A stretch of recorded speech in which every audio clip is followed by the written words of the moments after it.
Thank you so much for this introduction. So I must apologize in advance because I will almost not talk about the role of surgery in IBD. And I just want to show you how the field is rapidly evolving and what progresses we have made and the novel targets, but also the unmet needs. So this is the outline of my talk. I will first show you some slides about the current landscape of IBD in the world, the new goals that we have for medical therapy, and the new strategies. And I would like also to focus at the end on the unmet needs. So the first point that I would like to stress is that IBD is becoming a kind of pandemic disease. And what is amazing is what now is happening in Asia, for instance. I was recently in China, which is not in this, on this map.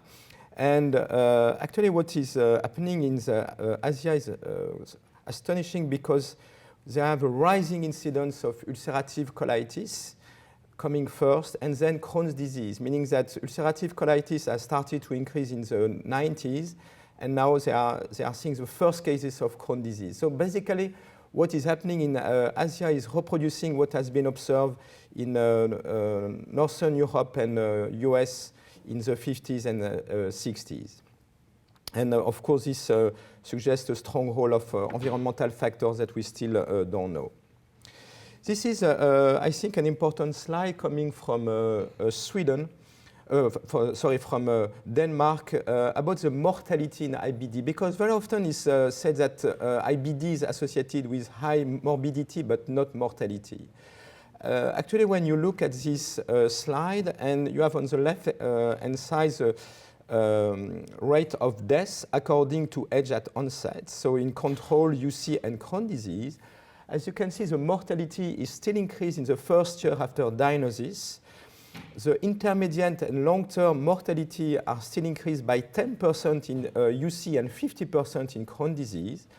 We have made progresses as far as UC is concerned, especially because the risk of colorectal cancer has significantly decreased, but mortality from Crohn's disease didn't change.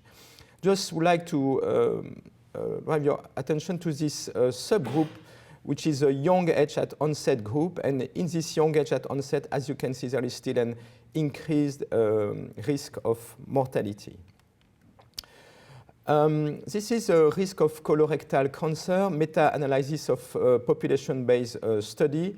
Recent data showing that overall there is over the world an increased risk remaining of colorectal cancer.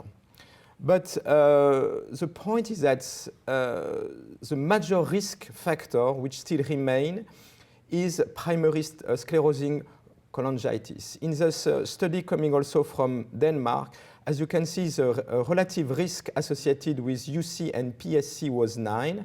Crohn's disease with PSC was 3. So this is really an area where we need to make progresses because in my experience, for instance, in France, I mean, this is the killer. Almost all the young patients that I have lost from IBD were IBD associated with PSC. We have made progresses as well because we have been able to decrease the risk of surgery. And this is in patients with UC. And as you can see, these are different cohorts, the 70s, 80s, 90s, and more recent cohort. And as you can see, if you look at, for instance, 10 years after diagnosis, the risk of colectomy has decreased from 14% to 9%. So this is significant, but still 10% of patients with UC, this is population-based study, not referral center, need surgery after 10 years. There is also something which is which was not recognized in the past, which is association with heart failure and cardiovascular disease. Once again, these data are coming from Denmark and showing that basically, like in all inflammatory diseases, there is an increased risk of vascular disease and heart failure. And what is very clear from this slide is that this risk is significant in patients with persistent inflammatory activity. And this is another argument to try to control this patient and to maintain this patient in a state of deep remission. There is still an impact of IBD on disability, and this is a study from Norway. And disability was measured as need for disability pension. This is Crohn's disease and this is ulcerative colitis. As you can see, up to 20% of patients in their 40s and 50s were disabled, and most of them because of Crohn's disease, here in orange, and 10% of patients in their 30s for ulcerative colitis. So it's very clear that there is still room for improvement. So we have made progresses, but we need to do much better. This is why we need to adapt our goals regarding the treatment of IBD. And this is a very simple slide that we did in 2011, which basically illustrates the shift in the thinking about IBD. This is how IBD was illustrated like even 10 years ago, like a chronic intermittent disease with flares, remission and flare, and so on. And we were able to measure the activity of the disease based on clinical index, endoscopic score, and biological marker. But what we have now realized, and this is on the wake of many chronic diseases such as rheumatoid arthritis, is that IBD actually is a chronic disease and progressive, meaning that each time you have a flare, you are accumulating damage. And this is a new concept for us. So this slide illustrates the point that we shouldn't see IBD as something which is intermittent.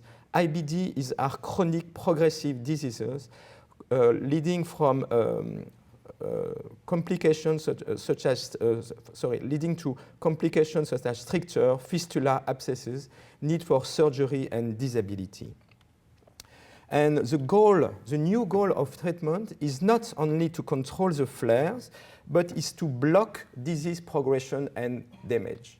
This may appear as a very simple concept, but it has completely changed our mind regarding the treatment of IBD.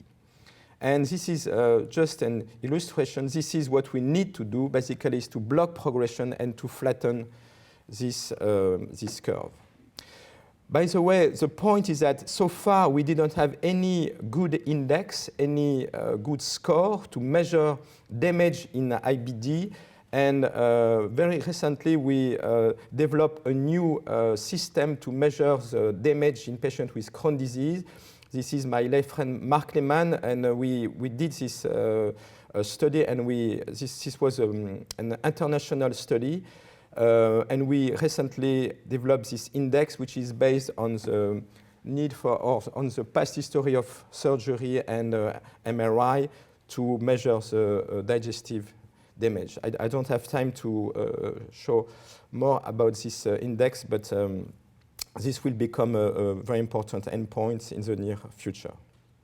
So what about new strategies? Because we have these new goals, we need to adapt our strategies of treatment.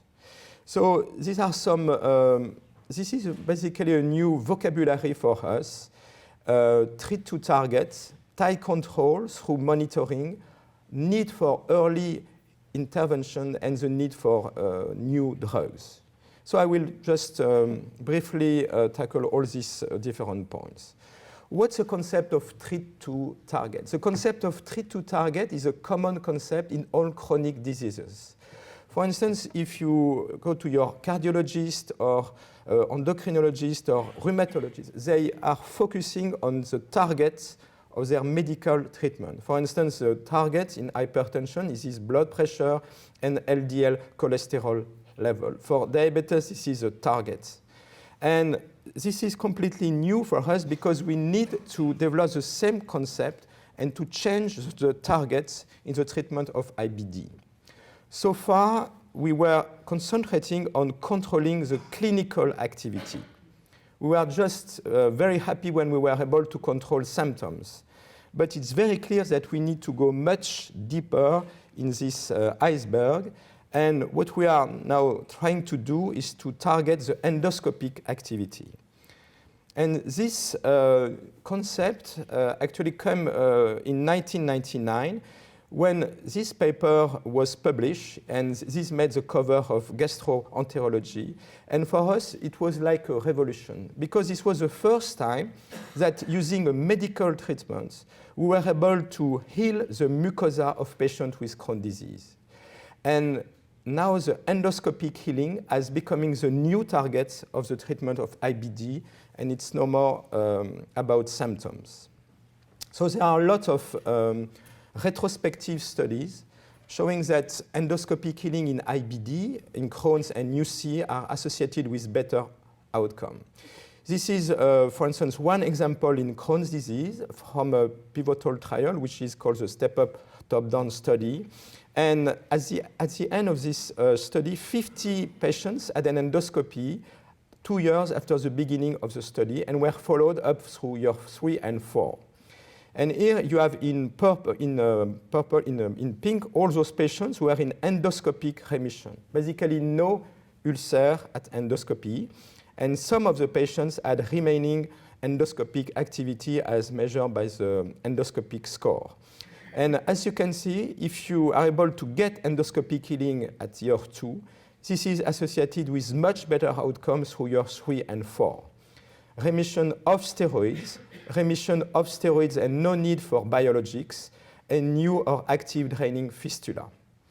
So this study illustrates the point that endoscopic healing is associated with better outcome. Same is true for ulcerative colitis, and we have accumulating data showing that endoscopic healing is a driver for success. This is a postdoc analysis as well from the pivotal study of infliximab in ulcerative colitis. And you have here the prognosis of patients in terms of risk of colectomy according to their endoscopic score 8 weeks after starting infliximab. If you are able to heal the mucosa of these patients, which is endoscopic score 0 or 1, the risk of colectomy was significantly lower than patients in whom we were not able to get endoscopic healing. So this is a topic of a big controversy now, because all these data that I presented are retrospective data, post-hoc analysis. And the big question is that should we treat to mucosal healing or treat to symptoms? Meaning that if you have a patient coming to your clinic doing well clinically, should we always scope these patients, and if there is persistent endoscopic activity, should we step up? So this is why we are now running in US and Canada a huge prospective study, because I strongly believe that only prospective clinical trials can help to make progress in the treatment of IBD, which is called the REACT-2. So it's a cluster randomization study, meaning that not patients but practices are randomized, and some practices are just treating patients according to the classical step care algorithm, so based on symptoms, while some other practices are treating patients based on endoscopy. And we really look forward to the results of this study. There are also some data that actually suggest that we should go even deeper and not only control endoscopic activity, but histological activity. For instance, there are 2 studies, one from UK and one from Sinai, and this is a study from UK, showing that the most important risk factor for colorectal neoplasia in UC is a histological inflammation score. So this suggests that we should go even deeper in the treatment of IBD, especially UC, and be able to control the inflammation at the histological level. The second concept that we are now adopting in the treatment of IBD is this concept of tight control through monitoring. What does that mean? That means that if we want to block the progression of the disease, we need to permanently monitor this patient using biomarkers and endoscopy. This is just an example of 2 different patients who are on infliximab. and this is the CRP level. This patient is very well controlled, so is what we call tight control, while this patient is all over the place. And there are now data showing that if you are allowing this kind of intermittent activity, this is associated with a worse outcome. So this is the goal, is to control symptoms and to control the biological activity of the patients. We have emerging and fascinating data showing that actually if we monitor biomarkers such as calprotectin, which is a fecal marker of inflammation, we may be able to predict a relapse in a patient who is in remission. This is a slide which is coming from a study that we did, which is called the STORY study, which was a study in patients on infliximab maintenance treatment, and we stopped infliximab in these patients. So some patients relapsed, and some patients were non-relapser. And what was very striking is that when we look at the calprotectin level, even 6 months and 4 months before the clinical relapse, we saw the calprotectin levels increasing in stools. So this suggests that we may be able to predict the clinical relapse up to 3 months before symptoms and then enhance our control of the disease. So this is other question that we need to tackle using prospective study. Should we treat to biomarkers instead of just treating to symptoms? So this is a huge prospective study that we will complete very soon, which is called the CALM study, looking at this concept. So we are looking at patients who are naive to immunosuppressors and biologics, and we have a flare of Crohn's disease. They are put all on prednisone. And one arm is step up based on clinical data, meaning the CDI. And the second arm, which is called the tight control arm, is step up not only based on symptoms, but also on CRP and calprotectin. Meaning that in this arm, even if patients at different points in time are doing clinically well, but their CRP is still elevated or calprotectin, then we step up these patients. So I think the results of this study will be available next year.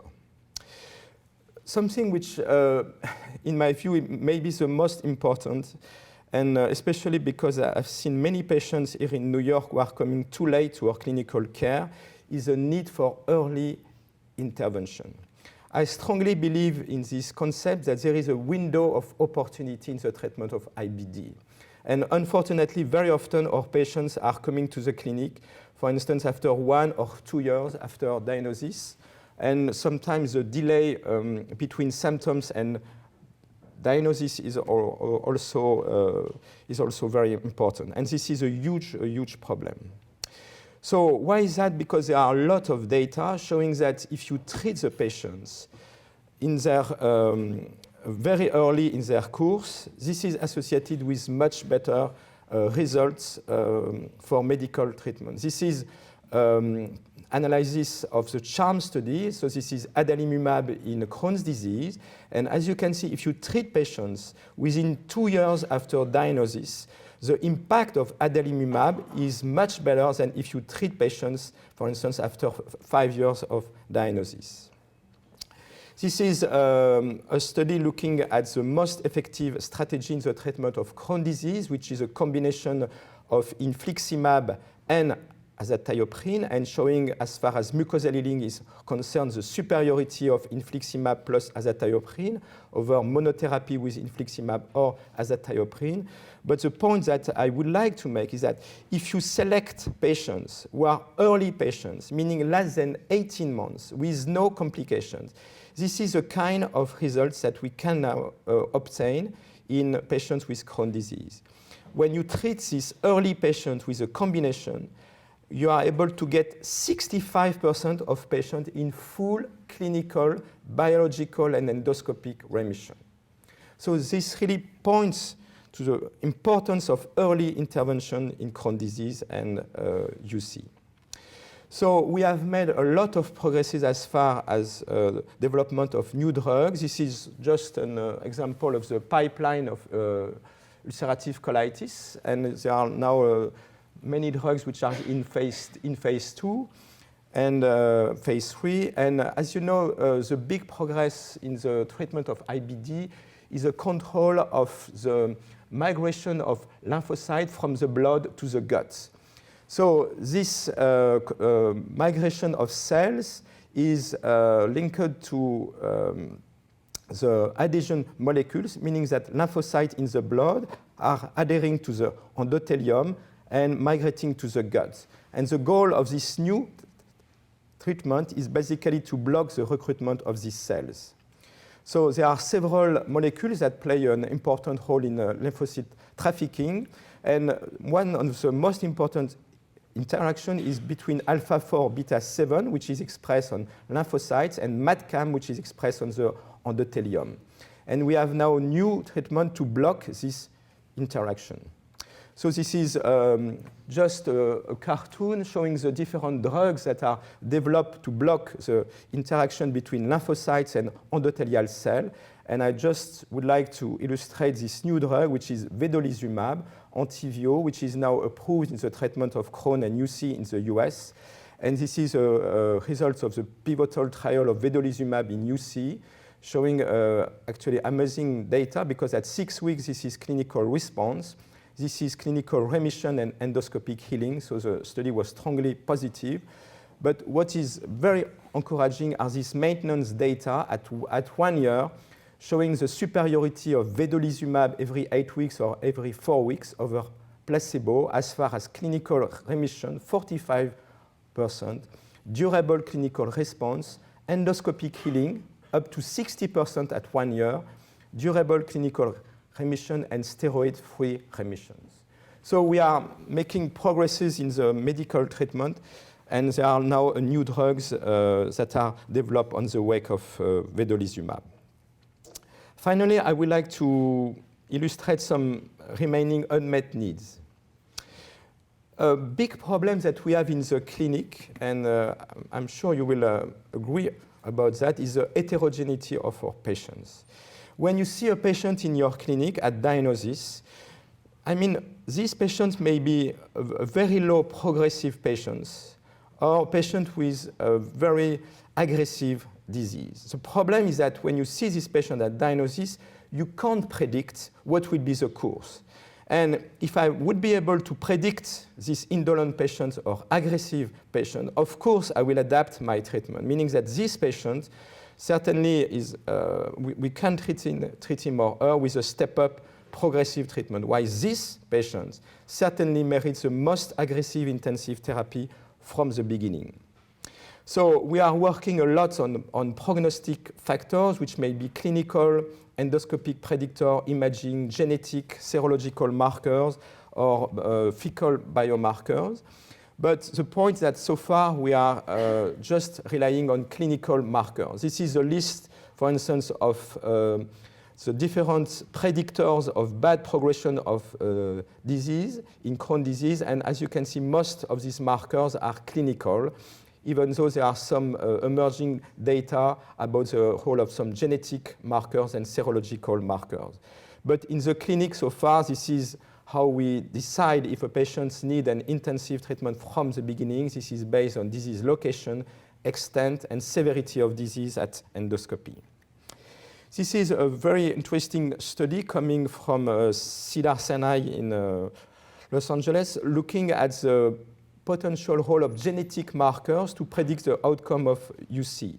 So in that study, they look at medically refractory ulcerative colitis patients who needed colectomy.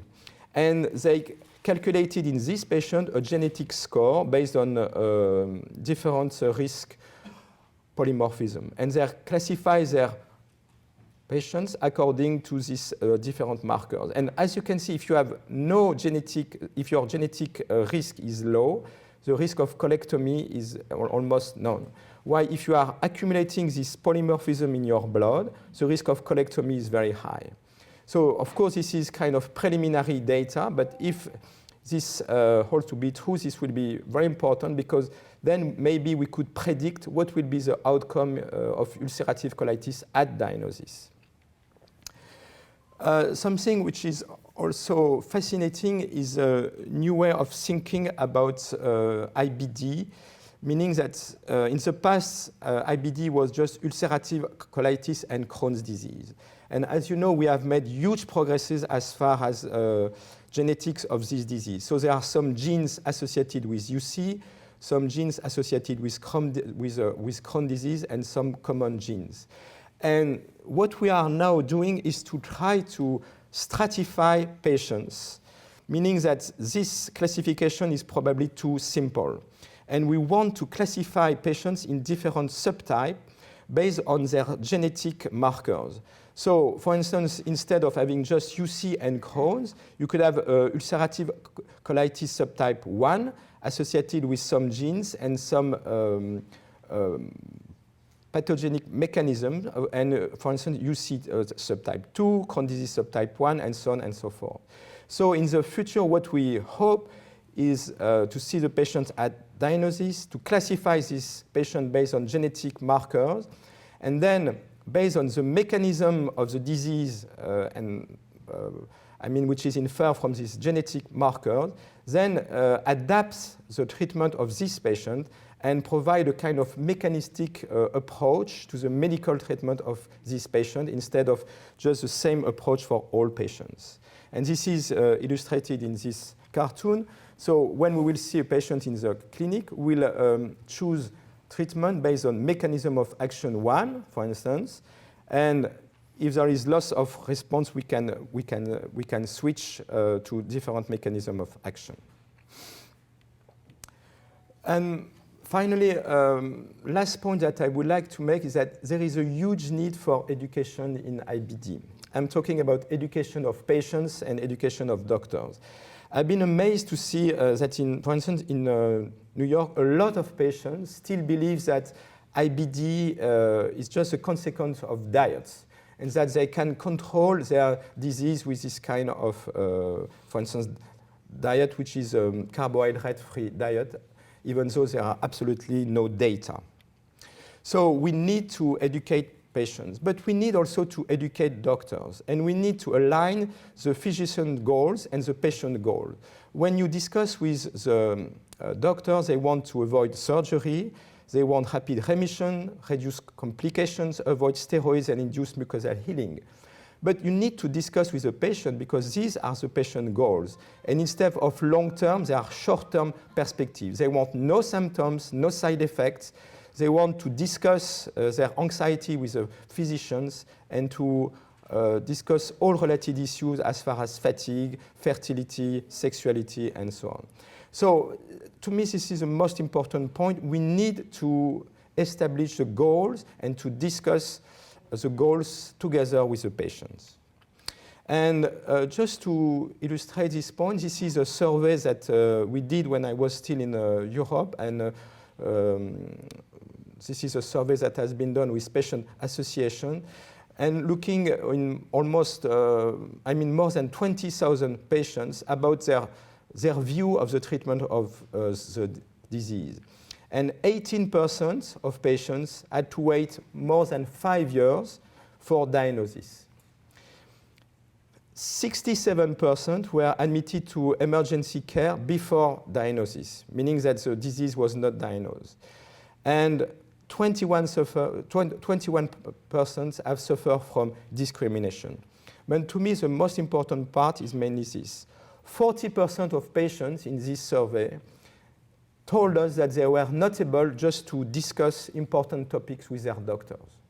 And this is a very important point. So the care of IBD needs a lot of time. You need to discuss with the patient about his goals, about his view of the treatment of the disease, about diet, about all potential issues.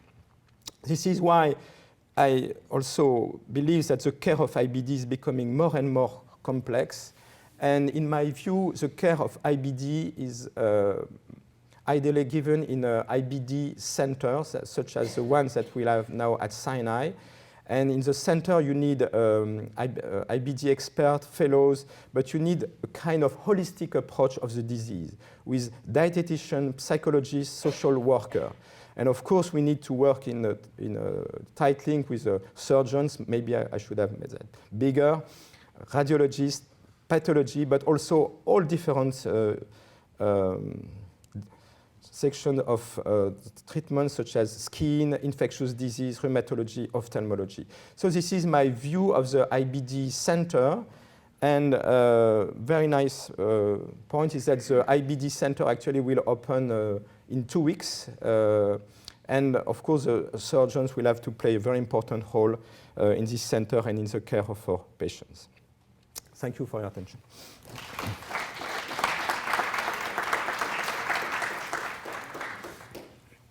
Thank you very much. That was a great overview, particularly in an area that we have great interest in. I wanted to ask you 2 brief questions. The first is, you gave some very compelling data looking at mechanisms to chart patients with endoscopic scoring, and the STORY trial looking at the stool-based proteins and so forth. But none of these sort of gave me a sense of an algorithm that's leading, incorporating all the therapeutic endeavors for the management of these complex patients. How much is happening, and what would you believe the future will be in incorporating surgical intervention in the management of these patients as we get to understand their disease earlier? As you do these endoscopic reviews and you begin to code and see disease being treated as best, will there be a window, and should we be considering a window of surgery that's earlier? The second question I wanted to ask you, because of your broad experience and your practice that has extended quite a long period of time throughout Europe, what do you see as the patterns of disease that might be different in Europe than the US? Are the diseases more severe in one place or the other, and how might we learn from the experience on the 2 continents to better manage these patients? So, as far as your first point, you need to realize that actually one of our goals is to avoid surgery. Because surgery, in our view,